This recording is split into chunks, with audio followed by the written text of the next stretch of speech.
વડોદરામાં સરગરા સમાજ દ્વારા પરંપરાગત ગેર નૃત્ય સાથે હોળી ધૂળેટીની ઉજવણી। વડોદરા શહેરમાં વસતા રાજસ્થાની સરગરા સમાજ દ્વારા હોળી ધૂળેટીના પર્વની પરંપરાગત અને ભવ્ય ઉજવણી કરવામાં આવી હતી। રાજસ્થાનમાં હોળી ધૂળેટી પર્વ વિશેષ મહત્વ આપવામાં આવતું હોય વતનથી દૂર રહેતા સમાજજનોએ પણ પોતાની સંસ્કૃતિને જીવંત રાખતા ગેર નૃત્ય સાથે તહેવારની ઉજવણી કરી હતી। શહેરના ફતેપુરા વિસ્તારમાં આવેલા મારવાડી મોહલ્લામાં છેલ્લા લગભગ 100 થી 150 વર્ષથી વસવાટ કરતા સરગરા સમાજના યુવા એકતા મંડળ દ્વારા હોળી પ્રગટાવ્યા બાદ વિશેષ પૂજા અર્ચના કરવામાં આવી હતી। ત્યારબાદ સમાજની મહિલાઓએ પરંપરાગત ગીતો ગાઈને તહેવારને રંગીન બનાવ્યો હતો, જ્યારે પુરુષોએ ઢોલ અને થાળીના તાલે પ્રખ્યાત લાઠી રાસ રૂપે ગેર નૃત્ય રજૂ કર્યું હતું। હોળી ધૂળેટી પર્વની વિશેષતા એ છે કે સમાજના તમામ વર્ગો એકતાના રંગમાં રંગાઈ જાય છે। અબાલ વૃદ્ધથી લઈને યુવાનો અને નાના બાળકો સુધી સૌએ ઉત્સાહભેર ભાગ લીધો હતો। વતનથી દૂર હોવા છતાં રાજસ્થાની સમાજે પોતાની પરંપરા અને સંસ્કૃતિને જાળવી રાખતા વડોદરામાં અનોખી ઉજવણી કરી હતી। ગેર નૃત્યના તાલ સાથે સમગ્ર વિસ્તાર રંગ ઉત્સવના ઉમંગમાં રંગાઈ ગયો હતો। સરગરા સમાજ છે એ વડોદરામાં લગભગ 100-150 વર્ષથી રહીએ છીએ।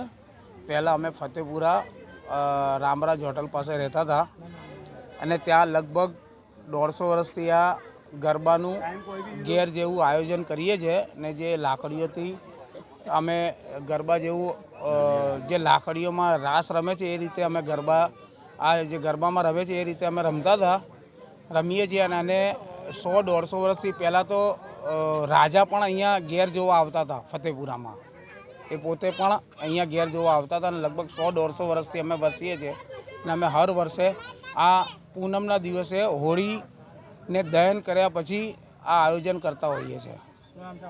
રમેશ મોહનભાઈ સરગરા। આ મારે સરગરા સમાજ છે અને આ ગેરનો ઉત્સવ રાખેલ છે। રાજસ્થાની ગેર જે ગરબામાં જે દાંડિયા વડે ગરબા રમવામાં આવે છે એવી રીતે આ મોટી લાકડી દ્વારા ગેર રાસ રમવામાં આવે છે। એને રાજસ્થાની અમારો પરંપરા પ્રોગ્રામ કહે છે, ગેર ઉત્સવ કહે છે। કોના દ્વારા કરવામાં આવ્યો છે? આ સરગરા સમાજ યુવા એકતા દ્વારા કરવામાં આવ્યો છે।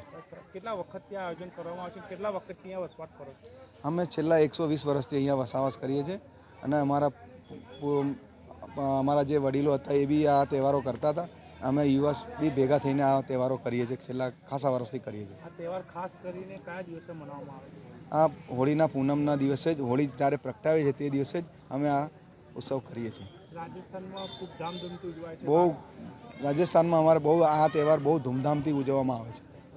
આજ રોજ કઈ જગ્યાએ ઉજવવામાં આવે છે? હાજી, આજ રોજ કઈ જગ્યાએ ઉજવવામાં આવે છે?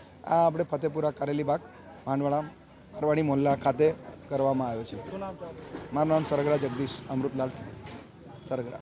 અમારે અહીંયા સરગરા સમાજ છેલ્લા 120 વર્ષથી ગુજરાતમાં વસીએ છીએ અને પરંપરાગત હોળી અમારો રાષ્ટ્ર તહેવાર જેવું છે, તે અમે સાથે મળીને ઉજવીએ છીએ। જે રીતે અહીંયા ગુજરાતમાં ગરબા બે દાંડિયા લઈને રમવામાં આવે છે એ જ રીતે અમારે આ જે રાજસ્થાની નૃત્ય છે ગેર, જે મોટી લાકડીઓ સાથે રમવામાં આવે છે અને તે અમે પરંપરાગત રિસ્પેક્ટેડ ડિસિપ્લિનમાં ઉજવીએ છીએ।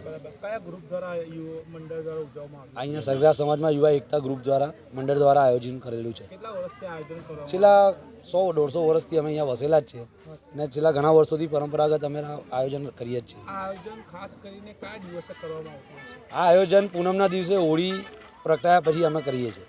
શું નામ છે આપનું? મારું નામ નીતિન કુમાર રમેશભાઈ મારવાડી।